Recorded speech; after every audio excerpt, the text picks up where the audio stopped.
Your mind thinks you're 25 and your body just laughs. Yeah, It really is.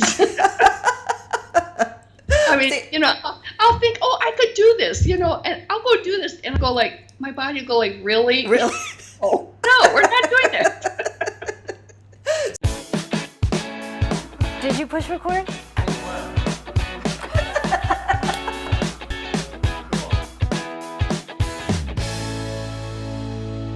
Thank you so much for tuning back into Our Second Act with Paige and Silka. Today we're continuing our conversation on the importance of getting up, get moving, and keep moving after 50.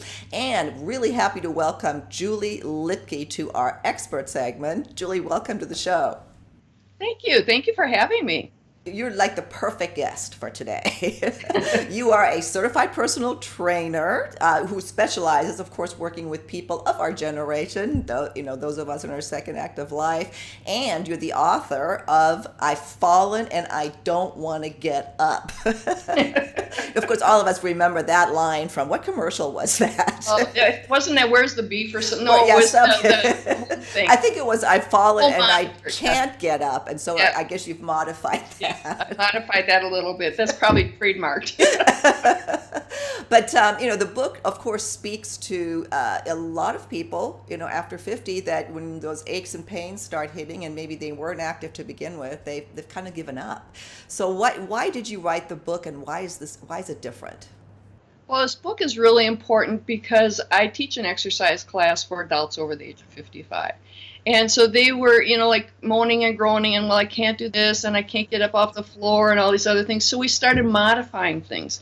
And then as they started doing things, and they weren't big, huge things, but once they could do them, you could just see the difference. And then they started to socialize, and then they started to laugh and to really interact and everything. And so then one of them said to me, you should write a book about this. And I'm going, okay, I used to write fiction, but we can see what we can do about that. It's light reading. It's not a big book, easy to do, and everything you can do at home. But it's just really to motivate people who are sitting there saying, I'm too old. I can't do anything. Wrong.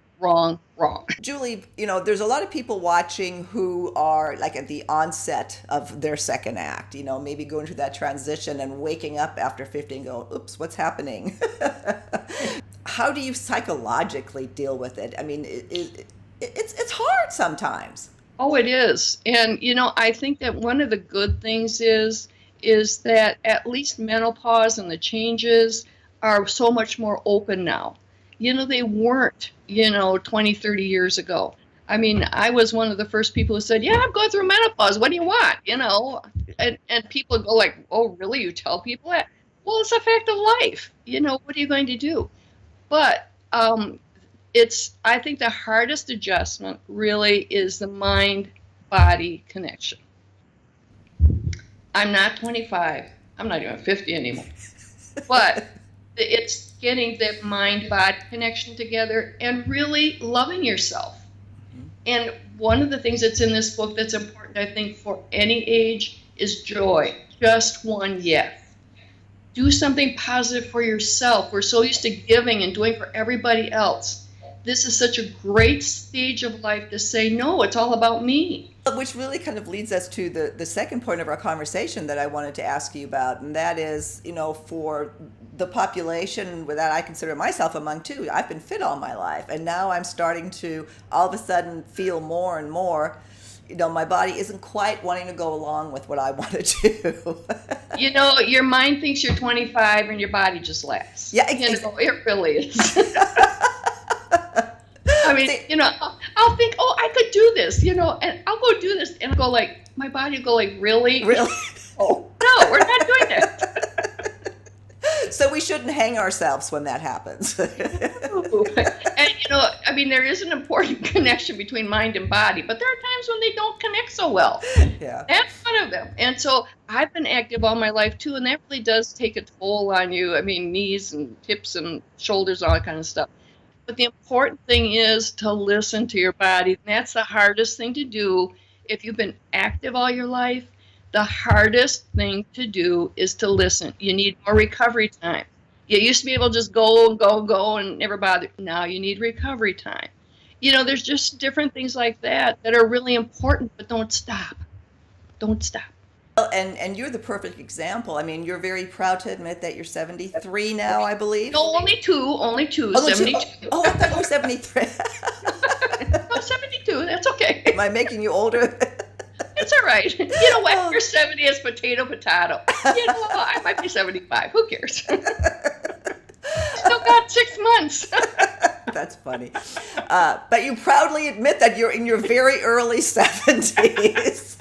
Yeah. And you still do half marathons. You're incredibly active. But you've had to cut back. How do you handle that mentally when you go from being active and you start feeling the aches and pains?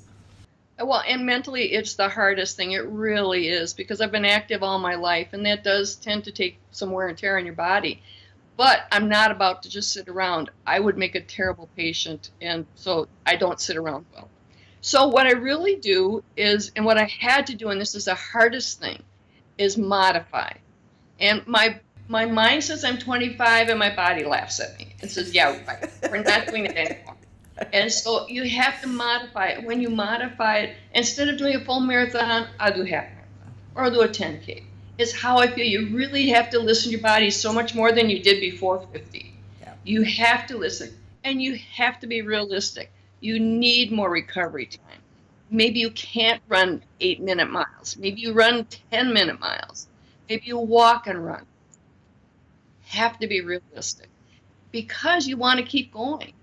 And, there just aren't a lot of people anymore that do that. But that's why I want to be a role model. I want to say, yes, you can keep going, but you got to modify. You can't be the same as you were 25, because your body's just going to laugh. It's going to roll over and say, nah, not doing that. Yeah. So that's really the big thing. It's mental. Now, the good thing is that with menopause, you forget things. So that's a good thing. So you forget that you went slower. You forget that you used to do marathons. Yeah, menopausal dementia. I get it all the time. Yeah, that's a good thing.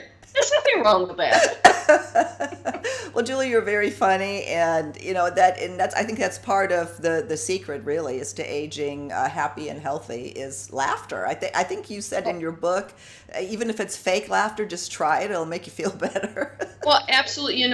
There's been studies that have proven that even fake laughter will get the endorphins going, and I've used that with my class. They'll come in, they'll be all kind of grumpy. I'll say, okay, I'm going to make you laugh now, and they go, yeah, right. So we make them fake laugh for 30 seconds.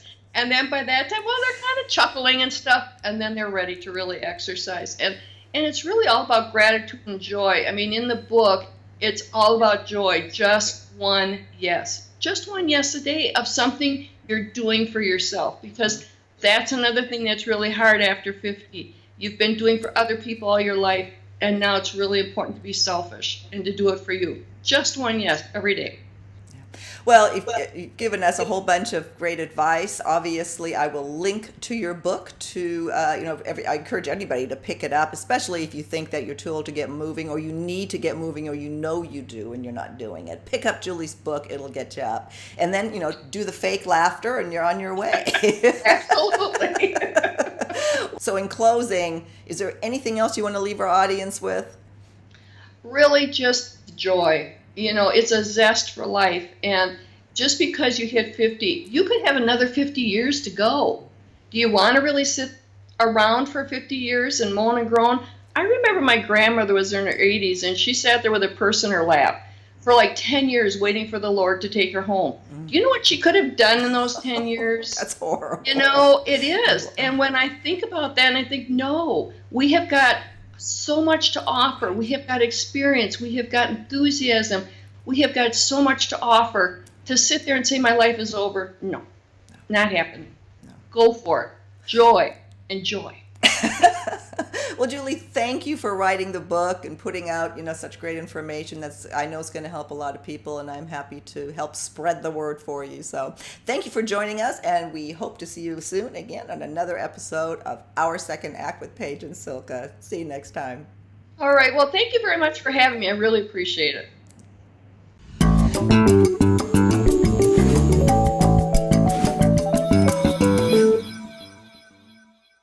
So glad you were able to join us today. For more videos on staying fit after 50, please visit our website, secondact.tv. And if you haven't already done so, please be sure to subscribe to our channel. Button's right here. Thank you.